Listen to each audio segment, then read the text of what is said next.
2025 आ चुका है और चला भी गया, और पूरे साल हमने कई रहस्यों को सामने आते देखा।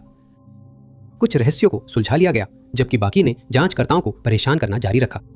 लेकिन वे और पीड़ितों के परिवार अब भी आशावान हैं कि आने वाले महीनों में कुछ जवाब जरूर मिलेंगे। नंबर 20। 69 वर्षीय शी हुआ शू का गायब होना 2025 के उन कई लापता लोगों के मामलों में से एक है जो अब तक अनसुलझे हैं। उनके परिवार ने जनता से कई बार अपील की है कि उनकी आखिरी गतिविधियों या ठिकाने की जानकारी हो तो बताएं, लेकिन अब तक उनके साथ क्या हुआ इसका कोई सुराग नहीं मिला है। दिसंबर 2025 में शू को डिमेंशिया से पीड़ित पाया गया, इसलिए न्यूयॉर्क के ग्रेट नेक में रहते हुए उनकी देखभाल उनके पति और बेटे करते थे। जिस दिन की बात हो रही है उस दिन वे दोपहर करीब 3 बजे ऑकली स्ट्रीट पर स्थित अपने घर से बाहर निकल गई थी, संभवतः टहलने के लिए, लेकिन वह वापस नहीं लौटी। उनके परिवार को उनकी सुरक्षा की चिंता होने लगी, लेकिन जब वे उन्हें ढूंढ नहीं पाए या उनसे संपर्क नहीं कर पाए तो उसी रात उन्होंने पुलिस से संपर्क किया और गुमशुदगी की रिपोर्ट दर्ज करवाई। उन्होंने कहा कि शू सीमित अंग्रेजी बोलती है और अपनी स्थिति के कारण घर लौटने में दिक्कत हो सकती है। दुर्भाग्यवश शू का मोबाइल फोन इस्तेमाल करके उनका पता नहीं लगाया जा सका, क्योंकि जब वे घर से निकली थी तो अपना फोन घर पर ही छोड़ गई थी। इसके अलावा उनके जूतों में लगाया गया लोकेशन टैग भी किसी काम नहीं आया, क्योंकि उन्होंने घर से निकलने से पहले वे जूते नहीं पहने थे। यह ध्यान देने योग्य है कि यह पहली बार नहीं है जब शू परिवार के घर से बाहर भटक गई है, लेकिन यह पहली बार है जब वे अपने साथ कोई ट्रैकिंग डिवाइस नहीं ले गई थी, और ऐसा माना जा रहा है कि वे बस भूल गई थी। हाल के समय में वे सबसे ज्यादा 12 घंटे तक घर से बाहर रही थी, और उस घटना के दौरान वे बिना किसी मदद के खुद ही वापस घर लौट आई थी। यह चिंता है कि शू परिवार से दूर होकर असमंजस में होंगी और शायद घर लौटने की कोशिश कर रही होंगी। वे मुख्य रूप से मंदारिन बोलती हैं, जिससे संवाद में दिक्कत हो सकती है। उनके परिवार ने यह भी आशंका जताई है कि वे किसी चिकित्सकीय आपात स्थिति में हो सकती है, और यह भी जोड़ा है कि अगर उन्हें मदद की पेशकश की जाए तो वे मना भी कर सकती हैं। परिवार ने जनता से अपील की कि वे तेज कदमों से चलती है और खुद से बातें करती है, जिससे पहचान में मदद मिल सकती है। प्रशासन ने ग्रेट नेक क्षेत्र में रहने वाले लोगों से अनुरोध किया है कि वे अपने सुरक्षा सिस्टम की जांच करें, ताकि अगर शू दिखाई दे तो जानकारी मिल सके। अगर ऐसा कोई वीडियो प्राप्त होता है तो इससे उनकी आखिरी गतिविधियों का पता लगाने में मदद मिल सकती है। जांचकर्ताओं ने यह भी जोड़ा कि वह खुद से क्वींस, खासकर बे साइड इलाके में जाने की कोशिश कर सकती हैं, लेकिन उस क्षेत्र से कोई भी देखे जाने की सूचना नहीं मिली है। और इस बीच नासाउ काउंटी पुलिस विभाग ने अनुरोध किया है कि शू के ठिकाने के बारे में किसी के पास कोई जानकारी हो तो वे उन्हें 516-573-7347 पर संपर्क करें। नंबर 19। 79 वर्षीय माइकल जे स्मॉल मार्च 2025 से एबिंगटन वर्जीनिया से लापता है, और पुलिस उनकी भलाई को लेकर लगातार अधिक चिंतित होती जा रही है, क्योंकि उनके लापता होने के महीनों बाद भी उनका कोई सुराग नहीं मिला है। 2022 में डिमेंशिया की पुष्टि के बाद माइकल एबिंगटन के green acres assisted living facility में रहने लगे, और वहां उन्हें वह देखभाल मिली जिसकी उन्हें जरूरत थी, और वे पिछले 3 वर्षों से वहीं रह रहे थे। जब वे गायब हुए, उनके परिवार ने उन्हें दूसरी सुविधा में भेजने का फैसला किया था, लेकिन इससे पहले कि वे ऐसा कर पाते, उन्हें बताया गया कि वह वहां नहीं है, और स्टाफ को भी समझ नहीं आ रहा था कि कहां से शुरू करें। संभावना है कि वो शार्लोट, नॉर्थ कैरोलिना लौटने की कोशिश कर रहे हैं, जहां सुविधा केंद्र में आने से पहले वो रहते थे। बीमारी के कारण शायद वे रास्ता भटक गए और लौट नहीं पा रहे हैं। उनकी उम्र और स्वास्थ्य के कारण माइकल को जोखिम में माना जाता है, क्योंकि वह परिवार और देखभाल करने वालों से दूर खुद का ध्यान नहीं रख सकते। इसलिए यह बहुत जरूरी है कि उन्हें जल्द से जल्द ढूंढ लिया जाए, ताकि उन्हें सुरक्षित वापस लाया जा सके। पुलिस द्वारा बाद में प्राप्त की गई सीसीटीवी फुटेज के कारण यह पता चला है कि माइकल 24 मार्च 2025 को ग्रीन एकर्स से अकेले और पैदल निकले थे। फुटेज में दिखता है कि वो करीब 4 बजे ग्रीन एकर्स से निकले और एक गवाह ने बताया कि शाम 6:30 बजे उन्हें माइकल की फार्मेसी के पास देखा गया। जब उनसे पूछा गया कि वो शायद शार्लोट क्यों जाने की कोशिश कर रहे हैं, तो उनके परिवार ने बताया कि उनकी बहन उस इलाके में रहती है। उन्होंने वहां जाने की पहले भी बात की थी और अपनी बहन से मिलने के लिए इतने जुनूनी थे कि हमेशा उसकी बहन का पता जेब में रखते थे। गुमशुदगी रिपोर्ट दर्ज होते ही खोज अभियान शुरू हुआ। इसमें एबिंगडन पुलिस विभाग, वॉशिंगटन काउंटी, वर्जीनिया, शेरिफ कार्यालय, Virginia state police, Abingdon fire विभाग और Virginia department of social services समेत अन्य एजेंसियां शामिल थीं। माइकल की बेटी कैरी ने बताया कि उनके परिवार ने ब्रिस्टल इलाके में खुद भी खोज की और बेघर लोगों से पूछा कि क्या किसी ने उन्हें देखा है। उसने कहा कि माइकल को लंबी पैदल यात्रा और सैर की आदत थी, इसलिए उनके लापता होने का पता चलने से पहले वे काफी दूर निकल गए होंगे। अब उनके परिवार के पास खोजने की कोई जगह नहीं बची है। वे सुझाव चाहते हैं कि अब कहाँ खोजें। कोई सुझाव हो तो बताएं। केरी ने समझाया कि ग्रीन एकर्स के निवासी अपनी मर्जी से आ जा सकते हैं और यह भी जोड़ा कि जब भी माइकल पहले कभी अकेले टहलने गए तो हमेशा कोई स्टाफ सदस्य उन्हें जल्दी ही ढूंढ लेता था और वापस सुविधा केंद्र ले आता था। इस बीच सुविधा केंद्र ने परिवार से संपर्क कर उनकी गुमशुदगी के लिए माफी मांगी है और मालिक ने यह फैसला किया है कि जो भी व्यक्ति माइकल को ढूंढने में मदद करने वाली जानकारी देगा उसे $1000 का इनाम दिया जाएगा।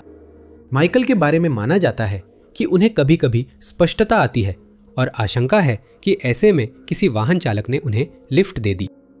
अगर आपको उनके ठिकाने के बारे में कोई भी जानकारी है तो आपसे अनुरोध है कि वॉशिंगटन काउंटी डिस्पैच से संपर्क करें। नंबर है 2767627। नंबर 18। जब भी कोई व्यक्ति जंगल में लापता हो जाता है तो उसे जितनी जल्दी हो सके ढूंढना जरूरी होता है, खासकर अगर उसके पास लंबे समय तक मौसम की मार झेलने के लिए पर्याप्त सामान और उपकरण नहीं है। इसलिए 59 वर्षीय रॉबर्ट वीवर के परिवार को उनकी तलाश में कोई भी सुराग मिलने की बेहद उम्मीद है और अधिकारियों ने भी यही चिंता जताई है। उन्होंने कहा है कि उनकी सुरक्षा को लेकर वाकई गंभीर चिंता है। रॉबर्ट नेशनल पार्क सर्विस के कर्मचारी हैं, इसलिए उन्हें बाहर के माहौल का काफी अनुभव है, लेकिन दोस्तों और परिवार से संपर्क न कर पाना उन्हें चिंता में डाल रहा है, क्योंकि उनका अचानक गायब होना उनके स्वभाव के बिल्कुल विपरीत है। ये ज्ञात है कि 24 जून 2025 को रॉबर्ट डॉरिशन बे पब्लिक यूज कैबिन में समय बिता रहे थे, जो स्काईलैक झील के पास स्थित है। वह ड्यूटी पर नहीं थे और खाली समय में केबिन में दिन बिताने का फैसला किया। बाद में उनकी मां ने जांचकर्ताओं को बताया कि रॉबर्ट ने उन्हें फोन किया था और शिकायत की थी कि वो केबिन में अपना समय एंजॉय नहीं कर रहे हैं। उन्होंने कहा कि वह शायद कोई और जगह हाइकिंग के लिए ढूंढेंगे, संभवतः ऊपरी केनाई नदी क्षेत्र जाएंगे। उनकी शिफ्ट पर न पहुंचने और गुमशुदगी दर्ज होते ही तलाश शुरू हुई। केनॉन यूनिट्स, ड्रोन, हेलीकॉप्टर, राफ्ट और नावों का उपयोग किया गया, लेकिन शुरुआत में रॉबर्ट का सुराग नहीं मिला। फिर 28 जून को खोजकर्ताओं को आखिरकार पहला सुराग मिला। रॉबर्ट का बैकपैक अपर केनाई नदी क्षेत्र में मिला जब वो लकड़ियों के जाम में फंस गया था। इससे पता चलता है कि उसने नया कैंपिंग स्थान खोजने की अपनी योजना पर अमल किया। उसकी कार 1 जुलाई को मिली थी, लेकिन जब जांचकर्ताओं ने वाहन की तलाशी ली तो उन्हें उसमें कोई और उपयोगी चीज नहीं मिली। अपर केनाई नदी क्षेत्र में खोज हुई, लेकिन सफलता नहीं मिली। जांचकर्ताओं का मानना है कि वह अभी भी उसी क्षेत्र में हो सकता है। 24 जून को खोज आधिकारिक तौर पर बंद कर दी गई, लेकिन अधिकारियों ने कहा कि भविष्य में और अभियान होंगे। ये खोजें राष्ट्रीय उद्यान सेवा, अलास्का स्टेट पार्क्स और अलास्का स्टेट ट्रूपर्स की मदद से कराई जाएंगी। रॉबर्ट की मां ने गो फंड मी अभियान शुरू किया है क्योंकि उसका सामान और वाहन घर लाना है।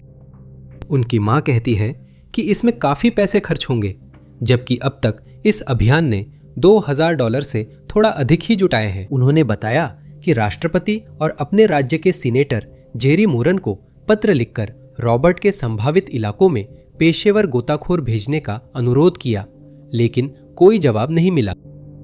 अगर आपके पास या आपके जानने वाले किसी भी व्यक्ति के पास रॉबर्ट के मामले से जुड़ी कोई जानकारी है तो आपसे अनुरोध है कि canine national wild life refugee मुख्यालय से 907-262-7021 पर संपर्क करें। नंबर 17। 63 वर्षीय फ्रेडी वैन वाल्केनबर्ग 2025 के उत्तरार्ध में लापता हो गए थे, लेकिन उनका मामला अब भी अनसुलझा है क्योंकि परिवार, दोस्तों और अधिकारियों को अब तक उनका सुराग नहीं मिला। उन्होंने जनता से मदद की अपील की है ताकि मामला सुलझ सके। नवंबर में फ्रेडी पोर्ट शार्लोट, फ्लोरिडा में बियर एवेन्यू स्थित घर से आखिरी बार निकलते देखे गए थे। उन्हें 2 दिसंबर को काम पर लौटना था, लेकिन वह ऐसा नहीं कर पाए। जब फ्रेडी की गैर मौजूदगी के बारे में उनके परिवार को बताया गया तो उनकी मां ने पुलिस से संपर्क किया और गुमशुदगी की रिपोर्ट दर्ज करवाई। तब से अधिकारियों ने उन्हें ढूंढने की पूरी कोशिश की, लेकिन कम ही सफलता मिली। अजीब बात है कि उनकी पत्नी ने उनकी गुमशुदगी की रिपोर्ट नहीं की, जबकि वह तय योजना के मुताबिक घर नहीं लौटे थे और रॉबर्ट को रोज इंसुलिन लेने की जरूरत होने के कारण उनकी सेहत को लेकर गंभीर चिंता है। संभावना है कि उनकी इंसुलिन खत्म हो गई है, इसलिए जरूरी है कि उन्हें जल्दी ढूंढा जाए ताकि दवा मिल सके। अधिकारियों ने कहा है कि रॉबर्ट के मामले के कुछ पहलू बिल्कुल भी समझ में नहीं आते और उनके बेटे डिलन ने भी कहा है कि उन्हें अपने पिता की गुमशुदगी संदिग्ध और उनके स्वभाव के खिलाफ लगती है। गुमशुदगी की रिपोर्ट दर्ज होने के बाद पुलिस ने फ्रेडी व उनकी पत्नी के घर तलाशी में उनका बटुआ, कार, चाबियां और मोबाइल फोन बरामद किए। यह साफ नहीं है कि वे बिना फोन या इन चीजों के घर से क्यों निकले, जबकि वे आमतौर पर परिवार से संपर्क में रहते थे। अगर वे फोन साथ ले जाते तो उसकी मदद से उनकी गतिविधियों का पता चलता, लेकिन अब यह संभव नहीं। अधिकारियों ने एजवाटर के वेटरन्स पार्क इलाके में कई बार तलाशी ली, लेकिन खोजी कुत्तों के बावजूद कोई सुराग नहीं मिला। यह ध्यान देने योग्य है कि फ्रेडी के लापता होने के बाद उनके घर में एक नोट मिला था, लेकिन पुलिस ने यह साझा करने से इनकार कर दिया कि उसमें क्या लिखा था या क्या वो नोट उन्होंने ही लिखा था। जब उन्हें आखिरी बार देखा गया था तो वह अपने घर के पास बियर एवेन्यू पर चल रहे थे, लेकिन उसके बाद उनकी गतिविधियों के बारे में कोई निश्चित जानकारी नहीं है। डिलन हैरान रह गए जब स्थानीय शेरिफ कार्यालय ने फोन कर बताया कि उनके पिता 3 दिन से लापता है।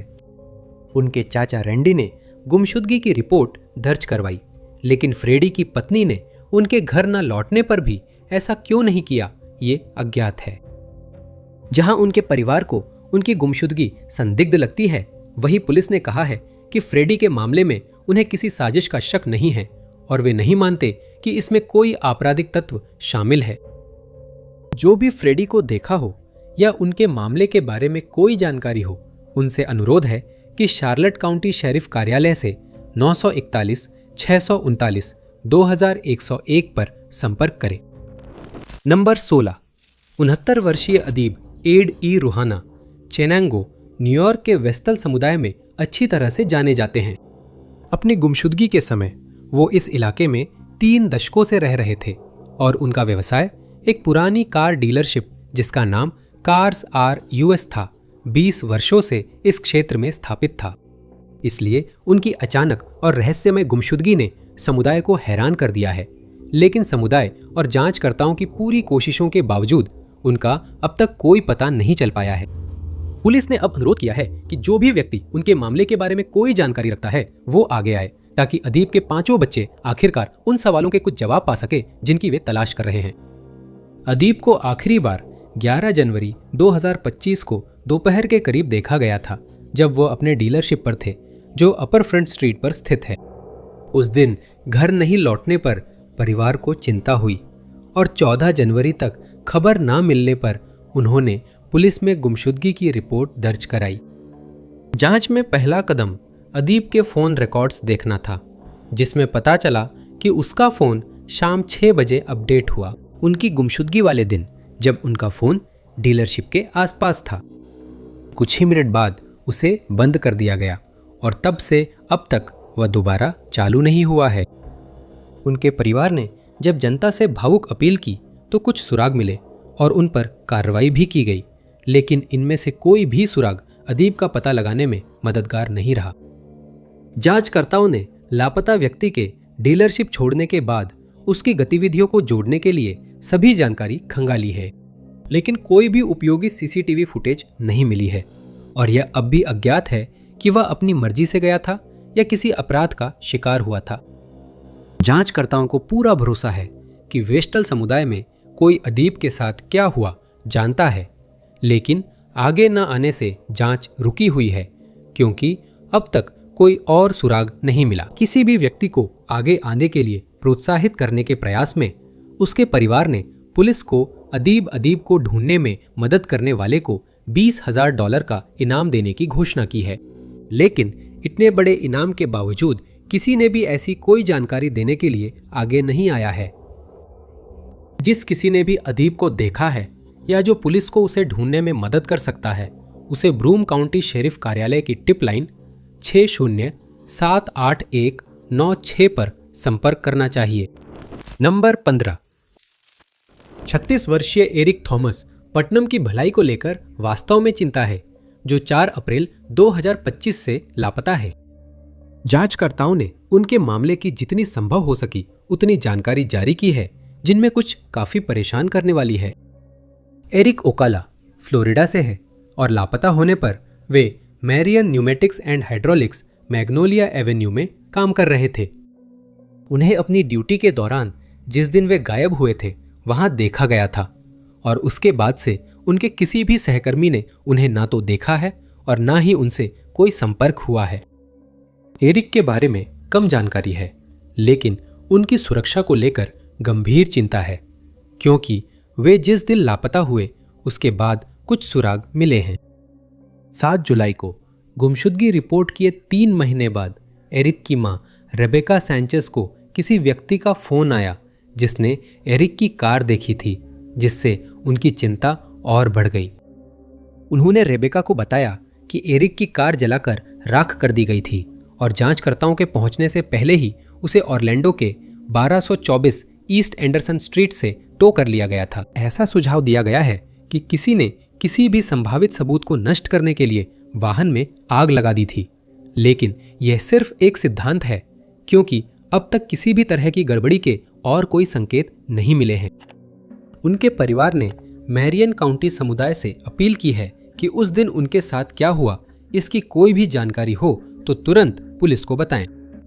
जिस इलाके में उनकी कार मिली थी वहां सुरागों के लिए जांच की गई, लेकिन कोई भी उपयोगी चीज बरामद नहीं हो सकी। किसी ने भी आग लगने का कारण नहीं देखा था, इसलिए यह अज्ञात ही रहा कि यह जानबूझकर किया गया था या कार में केवल कोई इलेक्ट्रिकल समस्या थी जिसकी वजह से उसमें आग लग गई।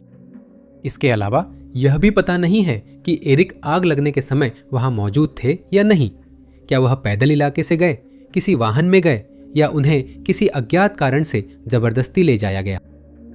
जो भी व्यक्ति जानता है कि एरिक की कार क्यों जला दी गई थी या जिसने भी उन्हें कहीं देखा हो, वह मैरियन काउंटी शेरिफ कार्यालय से 3527-332-881 पर संपर्क करे। नंबर 14। 27 वर्षीय टाइना नोरेस्का कभी कभी लॉरेंसविल जॉर्जिया में अपने परिवार के घर से बाहर जाती थी, लेकिन हमेशा 1-2 दिन में लौट आती थी। परिवार के अनुसार 1 मई 2025 को टाइना के गायब होने के बाद से वे उनसे संपर्क नहीं कर पाए, जिससे उन्हें बहुत चिंता है। उनकी सौतेली बहन नतीफा चार्ल्स ने प्रेस कॉन्फ्रेंस में बताया कि टाइना के परिवार को उम्मीद थी कि वह उसी या अगले दिन लौटेंगी, लेकिन वह कभी नहीं लौटी। वे उसकी सुरक्षा को लेकर और ज्यादा चिंतित है। वह 1 मई की दोपहर को घर से निकली थी और यह देखा गया था कि वह अपनी कुछ निजी चीजें साथ ले जा रही थी। उन्होंने ये नहीं बताया कि वह कहाँ जा रही थी या उनके क्या इरादे थे, जिससे जांचकर्ताओं के सामने यह मुश्किल काम आ गया कि वे पता लगाएं कि क्या उन्होंने अपनी मर्जी से घर से दूर रहने का फैसला किया था या फिर उनके साथ कुछ अनहोनी हो गई थी। उनके दोस्तों और परिवार का कहना है कि वह कभी भी अपने 2 बच्चों को छोड़कर नहीं जाएंगी और उनका इतना समय तक गायब रहना उनके स्वभाव के खिलाफ है। लापता व्यक्ति का मामला दर्ज होने के बाद जांचकर्ताओं ने टाइना के बैंक और फोन रिकॉर्ड्स की जांच की, लेकिन उसके लापता होने के बाद कोई गतिविधि नहीं मिली। फिर उन्होंने उसके सोशल मीडिया अकाउंट्स जांचे, लेकिन कुछ नहीं मिला और वो अकाउंट्स भी उस दिन के बाद इस्तेमाल नहीं हुए। यह पता चला है कि वह ग्रेसन हाईवे तक पैदल गई थी, क्योंकि वहां की सुरक्षा कैमरों में उसे अपने फोन को पैसे के लिए गिरवी रखते हुए देखा गया था। कई सवाल अनुत्तरित हैं, जैसे उसे पैसों की जरूरत क्यों थी और क्या उसने बिना प्रियजनों को बताए इलाके से हमेशा के लिए जाने की योजना बनाई थी। इस लेन देन की जानकारी मिलने पर परिवार ने बताया कि उसने पहले ह्यूस्टन में बसने की बात की थी। जांचकर्ता लॉरेंसविल अधिकारियों के संपर्क में हैं ताकि टाइना दिखे तो तुरंत जानकारी मिल सके। यह जानकारी बताती है कि वह अपनी मर्जी से गई थी, लेकिन टाइना का परिवार अब भी आश्वस्त नहीं है। हालांकि वो पहले भी घर छोड़ चुकी है, लेकिन उन मौकों पर वो हमेशा अपने बच्चों को साथ ले जाती थी और उनके परिवार को डर है कि कहीं उसके साथ किसी आपराधिक वारदात का शिकार ना हो गई हो। अजीब है कि उसके परिवार ने गुमशुदगी तुरंत रिपोर्ट नहीं की। 4 दिन तक उसके लापता रहने के बाद ही उसके साथ रहने वाले बॉयफ्रेंड ने अधिकारियों से संपर्क करने का फैसला किया और उसने यह स्पष्ट नहीं किया कि उसने कार्रवाई करने में इतना समय क्यों लगाया। लेकिन जांचकर्ताओं ने कहा है कि यह जरूरी नहीं कि यह किसी गलत काम का सबूत हो, क्योंकि हर लापता व्यक्ति का मामला अलग होता है। लॉरेंसविल और ह्यूस्टन के निवासियों से टाइना पर नजर रखने और दिखने पर सूचना देने का अनुरोध किया गया है। अगर आपको पता है कि टाइना कहाँ है या उसके मामले में कोई भी जानकारी है जो मदद कर सकती है, तो आपसे अनुरोध है कि लॉरेंसविल पुलिस विभाग से 770 670 5057 पर संपर्क करें और एजेंसी केस नंबर 2,50,50,50,090 बताएं।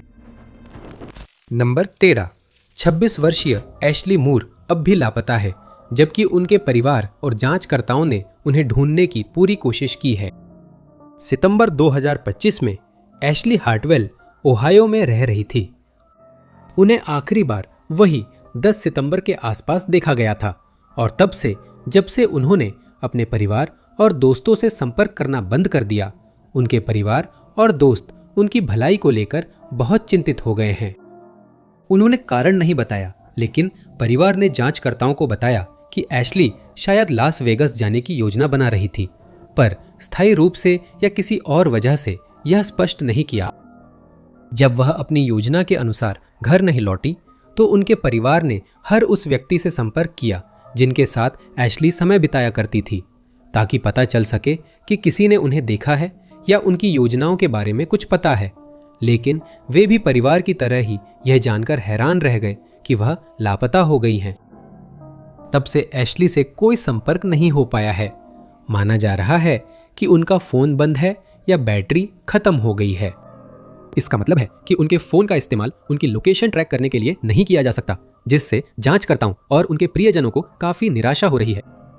उन्होंने कहा कि शायद वह निसान सेंट्रा चला रही हैं, जिसमें अस्थायी नंबर प्लेट है। लापता मामलों की तरह एशली के प्रियजन बोले कि वह कभी इतनी देर तक संपर्क में नहीं रहती, जिससे उन्हें लास वेगास यात्रा के दौरान कुछ अनहोनी की चिंता है। ये अब भी अज्ञात है कि वो अकेले यात्रा कर रही थी या किसी साथी के साथ, और जब से उनकी गुमशुदगी की रिपोर्ट दर्ज हुई है, तब से किसी ने भी उन्हें देखने की सूचना नहीं दी है।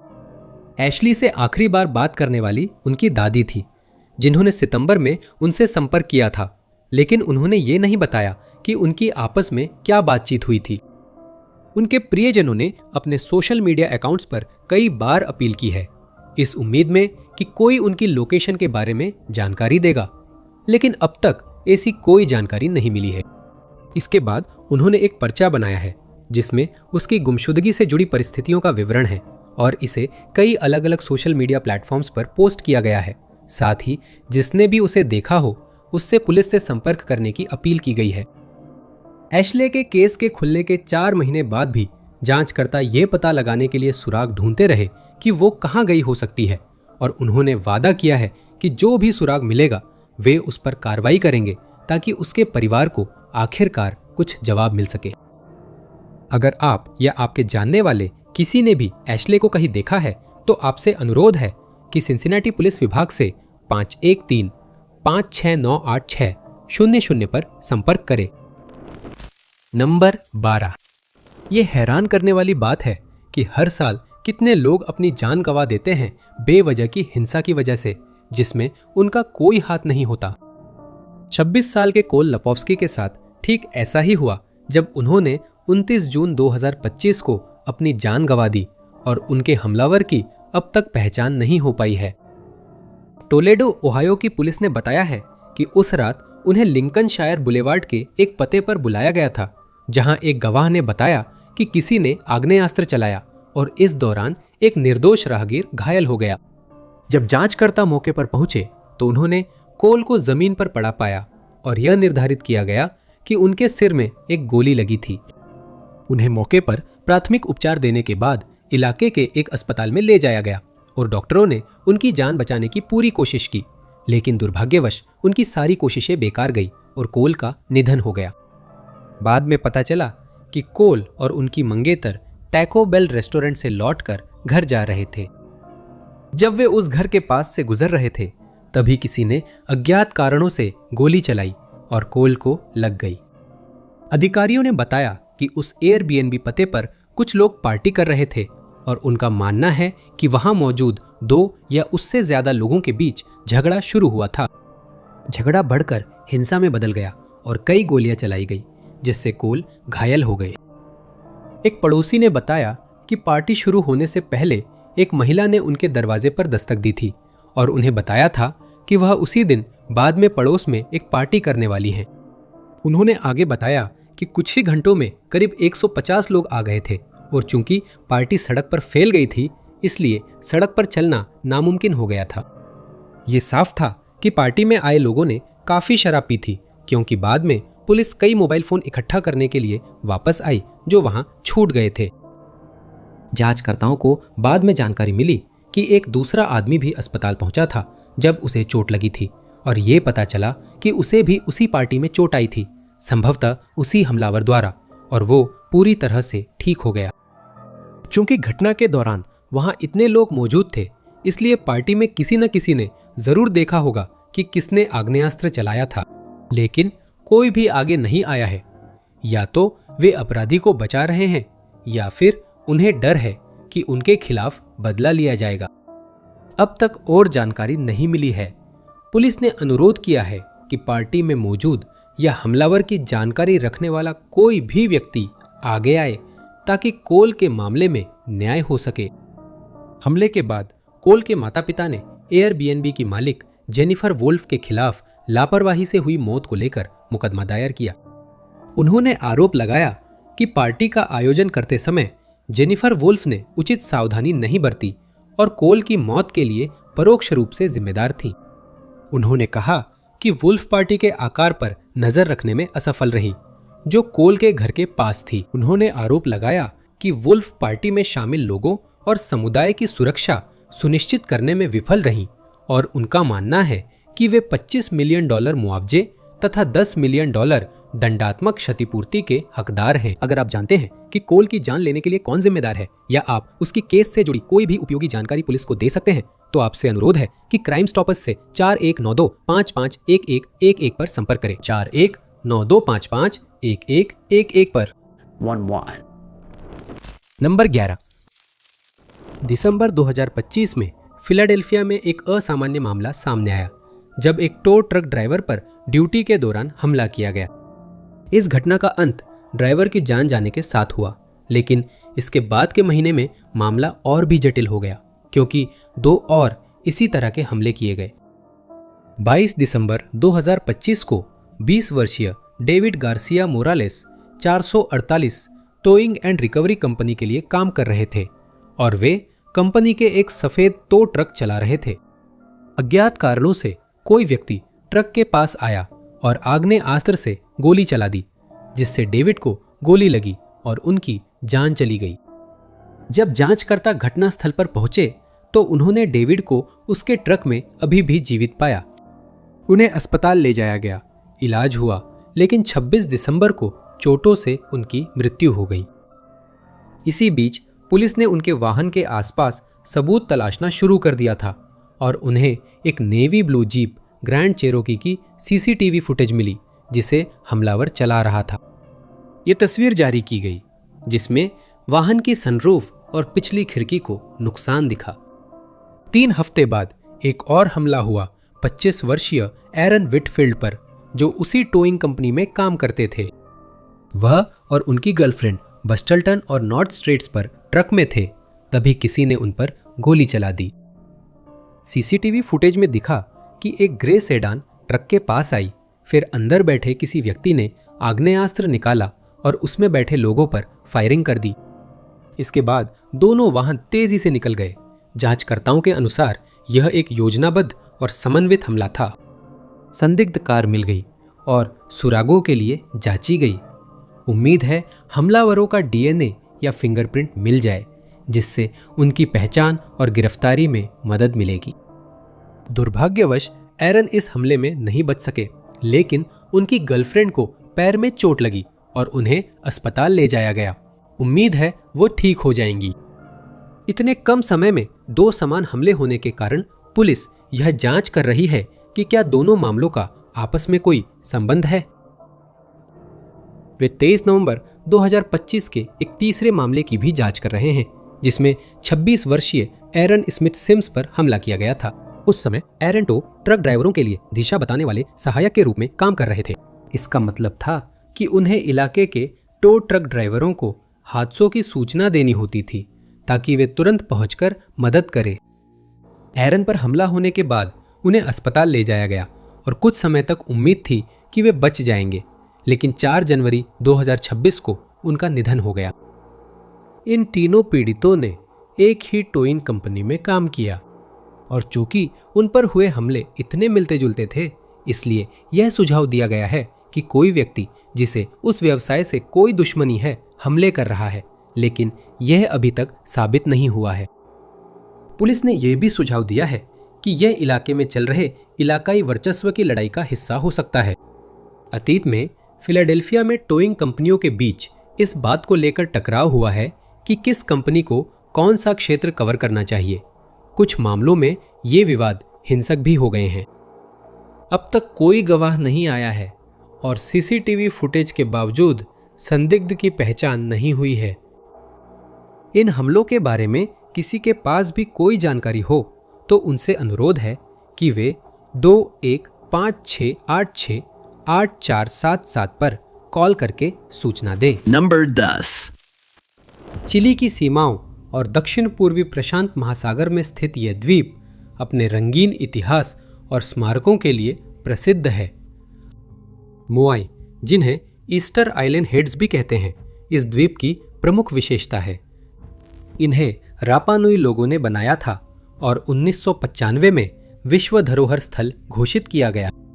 विशेषज्ञों के बीच इस बात को लेकर अब भी बहस जारी है कि वहां के निवासी सबसे पहले वहां पहली बार कैसे पहुंचे थे। इसी तरह बहस तब भी होती है कि वे वहां से कैसे गायब हुए। जब से हमें याद है, ईस्टर द्वीप के पतन का कारण एक ही वजह मानी जाती रही है, पर्यावरण विनाश। पर्यावरण विनाश की परिकल्पना सबसे ज्यादा रापा नुई के संदर्भ में लागू की जाती है और इसे वर्तमान जलवायु परिस्थितियों का वर्णन करने के लिए भी इस्तेमाल किया जा सकता है। इस सिद्धांत के अनुसार समाज के पतन का कारण उनके अपने ही हाथों से हुआ पर्यावरणीय विनाश था। कुछ विशेषज्ञ मानते हैं कि इसका कारण ज्यादा उपभोग था। मोआई के निर्माण के लिए वनों की कटाई, अत्यधिक उपयोग से मिट्टी का कटाव जिससे अकाल पड़ा, आंतरिक संघर्षों के कारण युद्ध हुए और इसके परिणाम स्वरूप विशेषज्ञों का कहना है कि समाज का विघटन हो गया। उन्होंने कहा कि पारिस्थितिक विनाश पतन का कारण था। रापा नुई ने संसाधनों की कमी और क्षमता से अधिक दबाव के कारण खुद को समाप्त कर लिया। अब तक जो कुछ हम जानते थे उसे चुनौती दी जा रही है।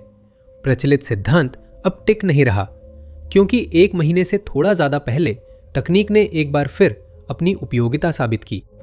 दूरस्थ द्वीप के 15 पूर्व निवासियों को काफी समय से प्रयोगशाला में सुरक्षित रखा गया है ताकि नए तरीकों से और अधिक रहस्य और गुप्त बातें उजागर की जा सके और वे इतिहास की हमारी समझ को बदल देने के लिए बिल्कुल उपयुक्त उम्मीदवार थे।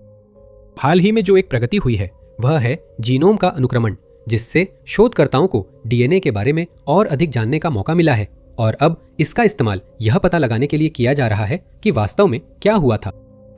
15 निवासियों के डीएनए विश्लेषण में विशेषज्ञों को जनसंख्या में तेज गिरावट से जुड़ा कोई आनुवांशिक बॉटलनेक नहीं मिला। पुरातात्विक डेटा और रेडियोकार्बन डेटिंग के विश्लेषण के माध्यम से यह भी पता चला कि अधिकांश प्राचीन जनसंख्याओं की तरह रापा नुई की आबादी भी शुरू में छोटी थी और सदियों तक लगातार बढ़ती रही, जिससे 3 से 4 हजार लोगों की आबादी बनी रही। समुदाय ने पत्थरों से की जाने वाली खेती की तकनीक अपनाई, जिससे वे ज्वालामुखी मिट्टी का बेहतर उपयोग कर सके। लेकिन 1860 के दशक तक उनकी संख्या अचानक बहुत तेजी से गिर गई। और 1860 के दशक में क्या हो रहा था? गुलामी, पश्चिम की ओर विस्तार, राष्ट्रवाद, इलाकों पर कब्जा, सुधार, नरसंहार और गृह युद्ध। इन कारणों को देखने और शोधकर्ताओं द्वारा एकत्र किए गए डेटा का उपयोग करने पर जल्द ही ये पता चला कि पर्यावरण विनाश उनके पतन का कारण बिल्कुल भी नहीं था। उस दशक में पेरू के दास व्यापारी द्वीप आकर जितने रापानुई लोगों को वे अपनी नावों में भर सकते थे, उतनों को पकड़ ले गए। जब तक वे द्वीप से रवाना हुए, तब तक समुदाय का 1/3 हिस्सा गायब हो चुका था। यह निश्चित रूप से पतन नहीं था। विशेषज्ञों के अनुसार जनसंख्या पतन का मतलब है किसी निश्चित समय में 80 से 90% की कमी, न कि तुरंत पूरी तरह से समाप्त हो जाना। लेकिन फिर भी यह केवल 1/3 आबादी है। बाकी रापानुई लोग कहाँ गए? जीनोम्स ने ईस्टर द्वीप वासियों और मूल अमेरिकियों के बीच संपर्क का सबसे बड़ा रहस्य उजागर किया। यह पाया गया कि कोलंबस के अमेरिका पहुंचने से पहले ईस्टर द्वीप के लोग समुद्र पार करके दक्षिण अमेरिका गए थे, जहां उनके जीन वहां की मूल आबादी के जीन में मिल गए। यह हाल ही में पता चला है, पर यह चौंकाने वाला नहीं है। मौखिक इतिहासों और शकरकंद की मौजूदगी से पता चलता है कि ईस्टर द्वीप और मूल अमेरिकियों के बीच यूरोपीय संपर्क से पहले व्यापार होता था। हालांकि कुछ विशेषज्ञ और यहां तक कि आम लोग भी एक झूठी कहानी को छोड़ने में हिचकिचा रहे हैं, लेकिन इसका सबूत जीनोम और डीएनए में मौजूद है। नंबर 9। ये एक साधारण ट्रेकिंग से शुरू हुआ था। 2 दोस्त जंगल में गए। आराम और प्रकृति का आनंद लेने की बजाय उन्हें एक खोज मिली जिसने उन्हें दशकों तक परेशान किया।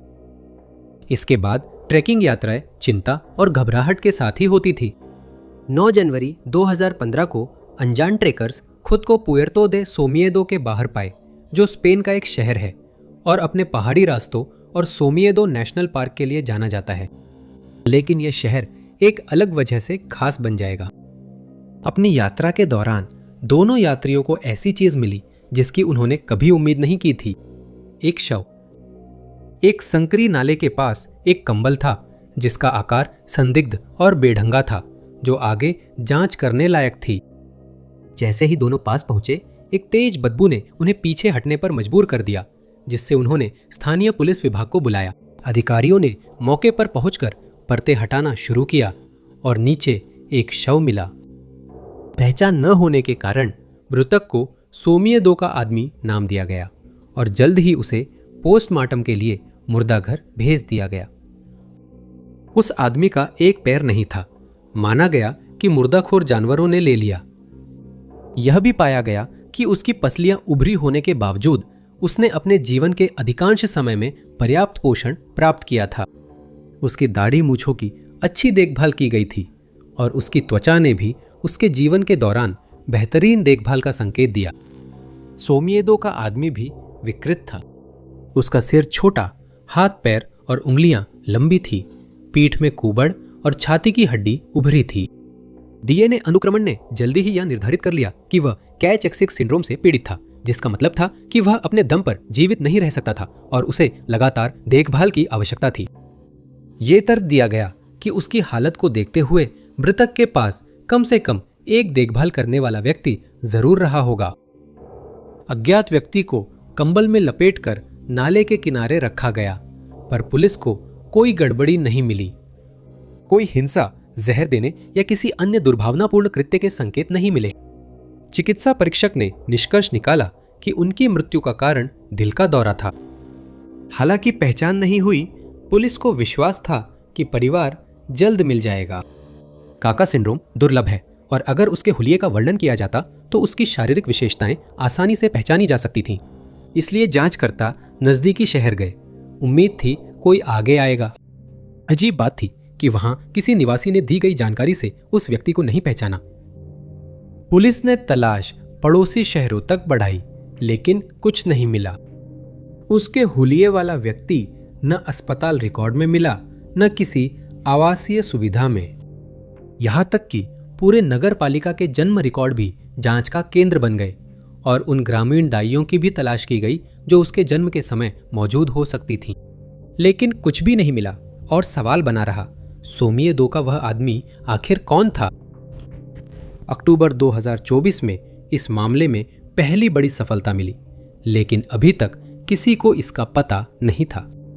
ये सब 2 लोगों की गिरफ्तारी के वारंट से शुरू हुआ जो भाई बहन थे, एनक्रीके और एनक्रीकेटा। उन्हें अपने विकलांग भाई, जिसकी वे देखभाल कर रहे थे, के अनिवार्य मूल्यांकन के लिए अदालत में पेश होना था। लेकिन भाई बहन पुनर्मूल्यांकन के लिए अदालत नहीं आए और आश्रित भाई को भी नहीं ला सके। सामाजिक सेवाओं को शक हुआ क्योंकि 10 साल से उस विकलांग व्यक्ति की कोई खबर नहीं थी जिसकी देखभाल एनरिके और एनरिक्वेटा कर रहे थे, जबकि वे उसकी ओर से हर महीने 3000 यूरो ले रहे थे। लेकिन दोनों कई महीनों तक कानून से बचते रहे, जब तक कि आखिरकार फरवरी 2025 में उन्हें एक होटल में पकड़ नहीं लिया गया। हिरासत के बाद एक चौंकाने वाली कहानी सामने आई जो दशकों पुराने एक अनसुलझे मामले को उजागर करती थी। लुइस मारिया जेसी, जिन्हें लुइसा कहा जाता था, एनरिक और एनरिकेटा के विकलांग भाई थे जिनका जिक्र अदालतों में हो रहा था। वह सेरेब्रल पॉल्सी के साथ पैदा हुआ था, उसे गंभीर मोतियाबिंद था और वह बहरा था। पूछताछ में पता चला कि भाई पहले से ही पुलिस के लिए जाना पहचाना था, क्योंकि 2015 में उसकी लाश कंबल में लिपटी नाले के पास मिली थी।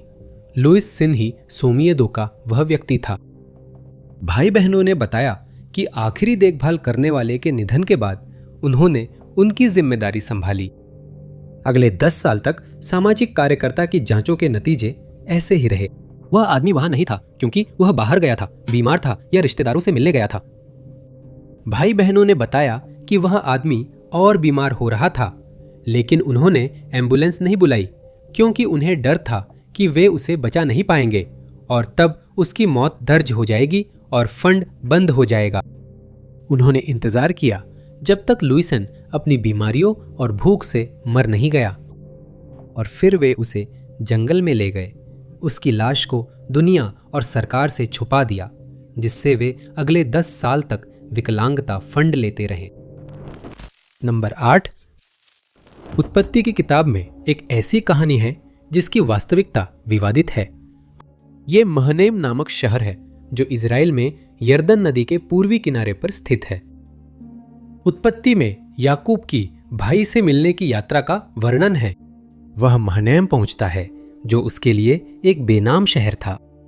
यहां परमेश्वर के दूत उससे मिले और बोले कि यह परमेश्वर का शिविर है। इसका नाम महनैम रखा गया, जिसका अर्थ है 2 शिविर। इस घटना के कई सदियों बाद इजराइल की रियूबेन, गाद और मनश्शे नामक जातियों ने यर्दन नदी के पूर्वी किनारे पर अपनी विरासत मांगी। मूसा ने अनुरोध स्वीकार किया, लेकिन शर्त रखी कि ये जातियां कनानियों से युद्ध में दूसरों की मदद करेंगी, और उन्होंने ऐसा ही किया। बाद में ये क्षेत्र उन्हें मिला, लेकिन कनान पर विजय के बाद परमेश्वर के आदेश से कई नगर जैसे महनीम लेवियों को दे दिए गए। इस अनोखे नगर की कई कहानियां सदियों से फैली है, लेकिन सवाल यह है कि ये कहां हैं? जनवरी 2025 में 2 प्रमुख इजरायली विद्वानों ने इस रहस्य में एक दिलचस्प नए घटनाक्रम की घोषणा की, जिसका उन्हें सिर्फ 2 महीने पहले पता चला था। जॉर्डन के एक पहाड़ी पुरातात्विक स्थल शेरों और भोज की कलाकृतियों वाले पत्थर फैले हैं, जो इस बात के साक्ष्य हैं कि वहां करीब 2800 साल पहले एक प्राचीन इजरायली महल रहा हो सकता है। ईसा पूर्व 8वीं शताब्दी की शुरुआत की विशाल वास्तुकला की उपस्थिति इजरायली विस्तार का प्रमाण हो सकती है, जिससे यह संकेत मिलता है कि यह महल इजरायल के राज्य का हिस्सा था और महनाइम शहर उसकी सीमाओं के भीतर आता था। बाइबिल के अंशों से पता चलता है कि यह शहर पेनुएल के पास स्थित था और शोधकर्ताओं के अनुसार पेनुएल आज का टेल अल दहाब अश-शर्की है। इस सिद्धांत को बाइबिल के पेनुएल मंदिर के उल्लेख और टेल अल दहाब अश-शर्की में मिले ऐसे मंदिर से समर्थन मिलता है। इन खंडहरों की खोज का उपयोग बाइबिल की कथाओं की ऐतिहासिकता साबित करने के लिए नहीं हो रहा है, फिर भी इन खंडहरों की खोज बाइबिल की ऐतिहासिकता के प्रमाण के रूप में नहीं मानी जा रही है। शोधकर्ताओं के अनुसार यह ट्रांस जॉर्डन में इजरायलियों की उपस्थिति का प्रमाण है, जिससे समझा जा सकता है कि बाइबिल की घटनाओं को इसी क्षेत्र में क्यों स्थापित किया गया था। नंबर 7, सेज स्मिथ, जिन्हें वर्जीनिया के शार्लोट्सविल में उनकी दादी ने पाला, का बचपन कठिन था। माता पिता के अलगाव और फोस्टर केयर में बुलिंग का सामना किया। वह करिश्माई थी और हेयर ड्रेसर बनने की योजना बना रही थी। 2012 की शुरुआत में हैरिस स्ट्रीट के अपार्टमेंट में शिफ्ट होकर उन्होंने कॉस्मेटोलॉजी में दाखिला लिया। 20 नवंबर 2012 को 19 साल की सेज स्मिथ ने रूममेट से कहा कि वो शाम 5:40 बजे डेट पर जा रही हैं और बाद में लौट आएंगी। अगले दिन वो लापता थी। कॉल्स वॉइसमेल पर जा रही थी और उसे आखिरी बार उसकी सौतेली बहन ने मेन स्ट्रीट पर 6:30 बजे देखा था। 22 नवंबर को उसके रूममेट्स ने उसके लापता होने की रिपोर्ट दर्ज कराई। पुलिस ने हैरिस स्ट्रीट और वर्जीनिया विश्वविद्यालय में तलाशी ली, लेकिन सफलता नहीं मिली। उसका फोन बंद था, जो असामान्य था। उसे लापता और खतरे में मानते हुए किसी अनहोनी की आशंका जताई गई। जांच में पता चला कि सेज का आखिरी संपर्क एरिक मैकफेडन से था, जिससे वह एमट्रैक स्टेशन के पास मिलने वाली थी। वे गुप्त रूप से संदेश भेजते और मिलते थे। कहा जाता है कि मैकफेडन ने सेज को पैसे दिए ताकि वह यह रिश्ता अपनी पार्टनर एस्थर अविनी से छुपा सके। सेज के गायब होने के 2 दिन बाद एस्थर ने मैकफेडन की गुमशुदगी रिपोर्ट की। अगले दिन मैकफेडन ने एस्थर को पैसे के लिए फोन किया। उसे बताया गया कि पुलिस उससे बात करना चाहती है। बाद में पुलिस से संपर्क किया। उसने सेज से मिलने या उसका ठिकाना जानने से इनकार किया, फिर गायब हो गया और हाल तक लापता रहा। दोनों गायब होने के मामले 1 दशक से ज्यादा समय तक अनसुलझे रहे। अक्टूबर 2025 में जब मैकफेडन ने कानूनी रूप से नाम बदलने की कोशिश की, पुलिस ने उसका लॉस एंजलिस में पता लगा लिया। जांचकर्ताओं ने उससे पूछताछ की, लेकिन विवरण अभी गोपनीय हैं। सेज की तलाश में कोई प्रगति नहीं है, लेकिन पुलिस ने केस में संभावित हत्या जोड़ा है, शायद नई जानकारी या मैकफेडन के 2012 के उस बयान के कारण जिसमें उसने कहा था कि सेज के दुश्मन थे। नंबर 6, बाइबिल युग का एक रहस्य वाचा का संदूक भी है, जो रहस्यों की सूची में लंबे समय से शामिल है। ये कहाँ है? ये क्या है? सवाल अब भी बाकी है। बाइबिल के अनुसार एक सुंदर सोने की परत वाली लकड़ी की संदूक थी, जिसे एक महत्वपूर्ण वस्तु रखने के लिए बनाया गया था, जो बाइबिल की कहानी को आगे बढ़ाती है। यह संदूक मूसा को दी गई व्यवस्था की तख्तियों को रखने के लिए बनाया गया था। कहा जाता है कि वह संदूक यरूशलेम के प्राचीन मंदिर के तंबू के साथ पवित्रतम स्थान में रखी हुई है। कहा जाता है कि 10 आज्ञाओं की तख्तियां अब भी उसमें हैं। लेकिन फिर से हमारे सामने एक बड़ा सवाल खड़ा हो जाता है, वो कहाँ है? अगर हम हाल ही में हुई घटनाओं पर विश्वास करें तो वाचा के संदूक का रहस्य सुलझने के एक कदम और करीब आ गया है। हालिया खोज का केंद्र बाइबिल का शहर शीलो है, जिसे वाचा के संदूक की चर्चाओं में शायद ही जिक्र किया जाता है। यरूशलेम में मंदिर बनने से पहले सामरिया के प्राचीन नगर शीलो में एक मंदिर था। ये मंदिर यरूशलेम की इमारतों से लगभग 400 साल पहले बना था, जो 10 आज्ञाओं और दोनों नगरों की स्थापना की समय रेखा को देखते हुए बहुत लंबा समय है। शीलो एक महत्वपूर्ण स्थान था, जहां वेदियां स्थापित कर बलिदान और पूजा की जाती थी, जैसा कि पवित्र अभिलेख में लिखा है। इस पूरे समय बहुत से लोग ये सोचते रह गए कि क्या वे सच में मानते हैं कि शीलो अस्तित्व में था। लेकिन ये नगर उन कुछ में से एक था जिसे आसानी से पहचाना जा सकता था। वहां एक मंदिर, वेदियां और चढ़ावे के अवशेष होते और यही चीजें 2023 में अप्रत्याशित रूप से उजागर हुई। द जेरूसलम पोस्ट ने एक खोज की कहानी प्रकाशित की जिसने इतिहासकारों को हैरान कर दिया। उस क्षेत्र में जिसे सदियों पहले शीलो नगर माना जाता है, पुरातात्विक खुदाई चल रही थी।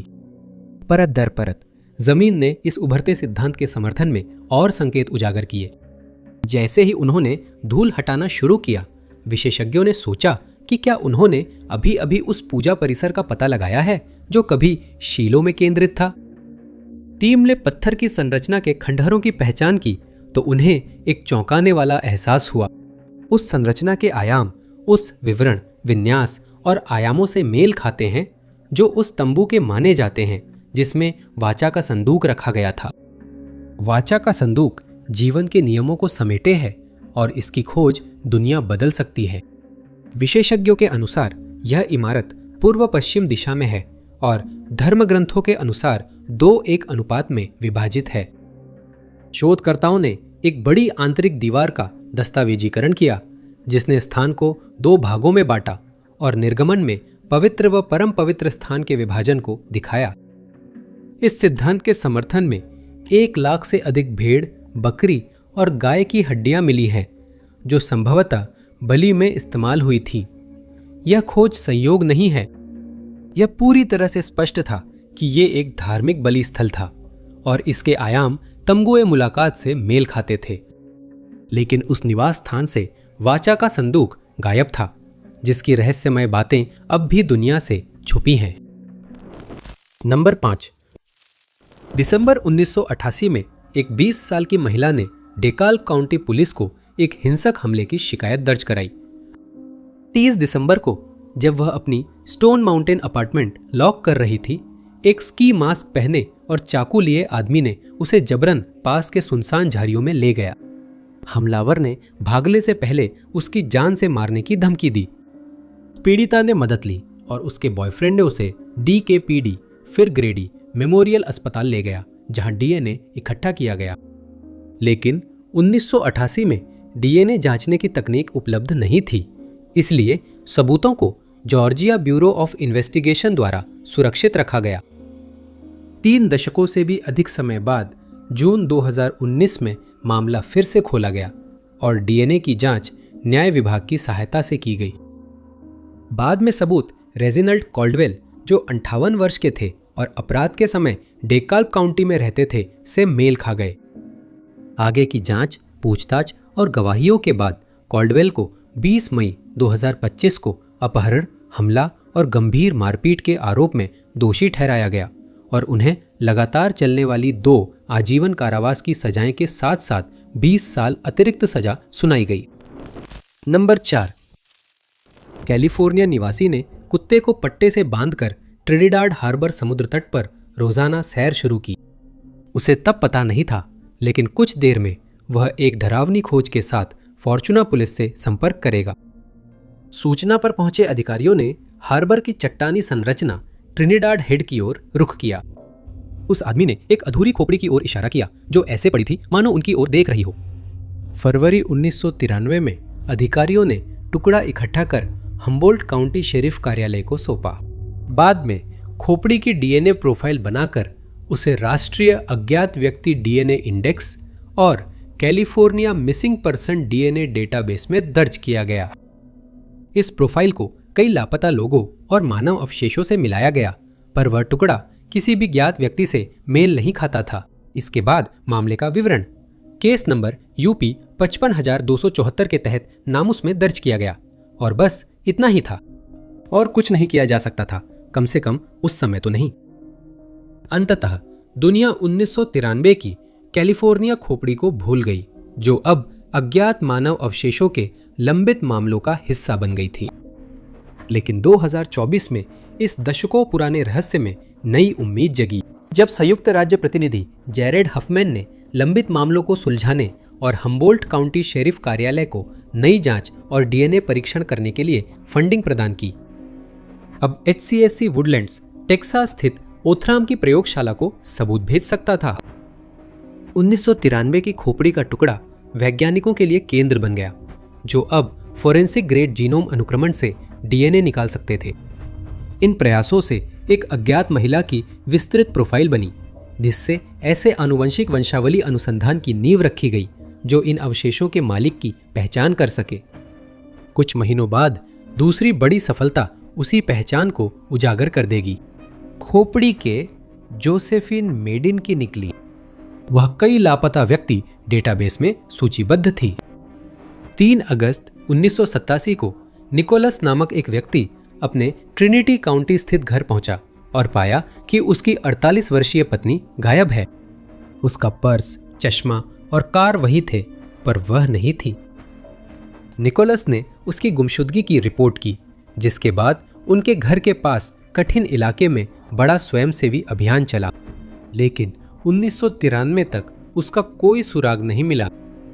निकोलस की पत्नी के मेट स्कूल टीचर थी और उनके बॉस के अनुसार जो उन्हें आखिरी बार कार्यस्थल से जाते देखे थे वो बहुत अच्छे स्वभाव की थी। ट्रिनिटी काउंटी शेरिफ कार्यालय ने के की गुमशुदगी को संदिग्ध बताया, लेकिन किसी गड़बड़ी या उसके ठिकाने का सुराग नहीं मिला। हालांकि वह मिल चुकी है, लेकिन मामले में रहस्य अब भी बना हुआ है। अधिकारियों के लिए यह तय कर पाना मुश्किल है कि उनकी असमय मौत का कारण क्या था। क्या यह सब एक हादसा था या फिर यहां कुछ और ज्यादा खतरनाक चल रहा था।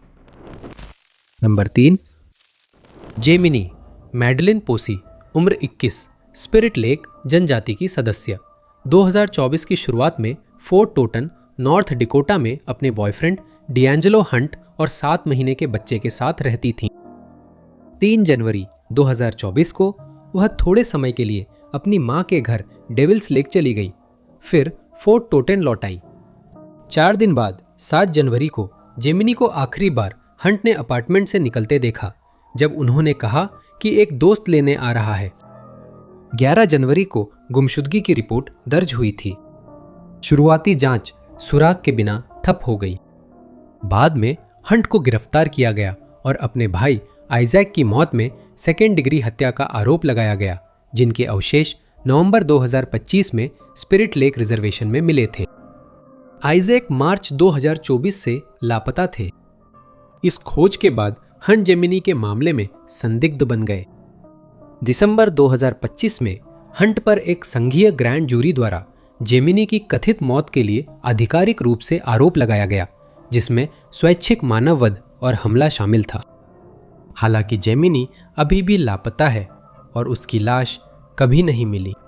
नंबर 2, वर्तमान में एक बड़ी विवाद चल रही है जिसने ऐतिहासिक समुदाय को विभाजित कर दिया है, जिसमें एक पक्ष सबूतों की तलाश कर रहा है और दूसरा अटकलें लगा रहा है। ये सब गीजा के पिरामिडों के रहस्यों के इर्द गिर्द घूमता है।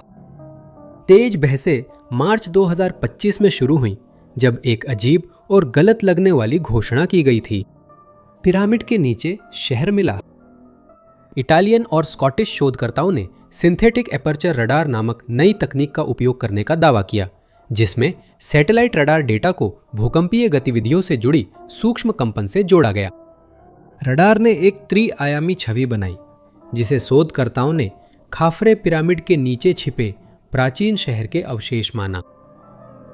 इसी प्रयास के दौरान पिरामिडों के नीचे 8 ऊर्ध्वाधर संरचनाएं पाई गई, जो लगभग 2100 फीट की गहराई तक फैली हुई थीं। हर शाफ्ट के चारों ओर कथित तौर पर सर्पिल रास्ते हैं, जो 2 80 मीटर घनाकार संरचनाओं से जुड़े हैं, जिससे अलग अलग कमरों का संकेत मिलता है। शोधकर्ताओं ने बताया कि 5 बहुस्तरीय संरचनाएं कई मार्गों से जुड़ी हैं, जिन्हें दशकों से पुरातत्वविदों और इतिहासकारों से छुपाया गया। इस नई घोषणा के साथ संदेह का पैदा होना स्वाभाविक था। कई विशेषज्ञों ने उन तकनीकों को लेकर गंभीर चिंता जताई है जिनका इस्तेमाल इन खतरनाक दावों को करने के लिए किया गया है, जो अंततः हमारे ज्ञात इतिहास को बदल सकते हैं। लेकिन यह विरोध इस टीम को हतोत्साहित नहीं कर सका और उन्होंने पिरामिड के नीचे के आंतरिक ढांचे पर शोध जारी रखा।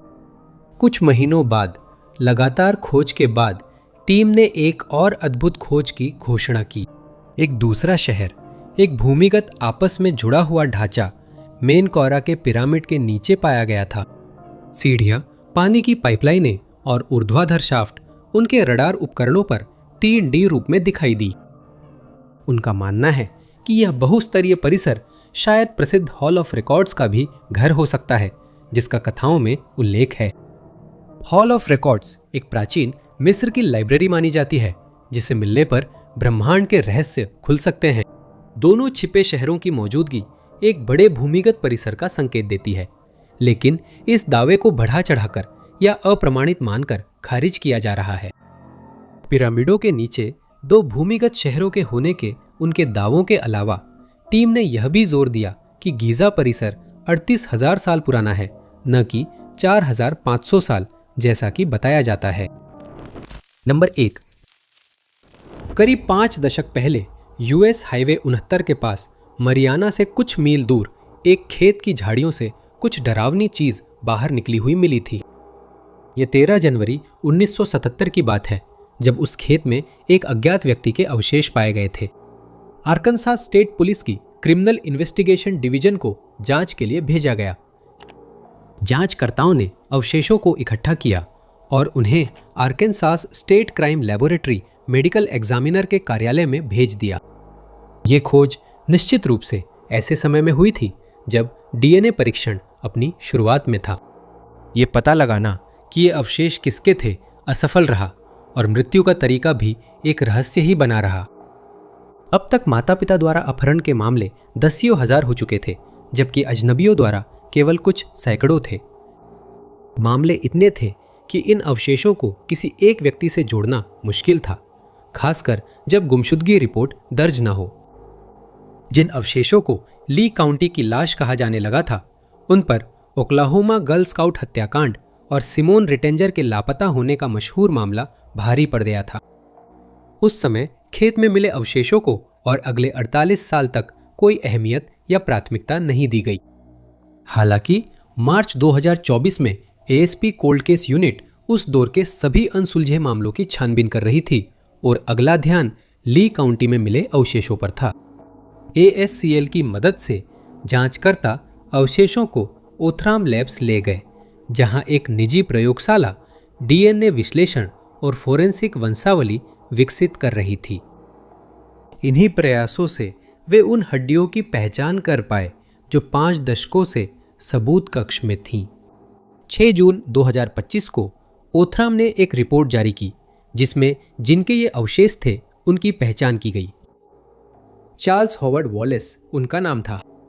आगे की जांच में 2 संभावित रिश्तेदारों का पता लगाया गया जो टेनेसी में रह रहे थे। जुलाई में उनसे DNA सैंपल लिए गए और चार्ल्स के DNA से उनकी तुलना की गई। सितंबर तक ये पुष्टि हो गई थी, पहचान सही थी।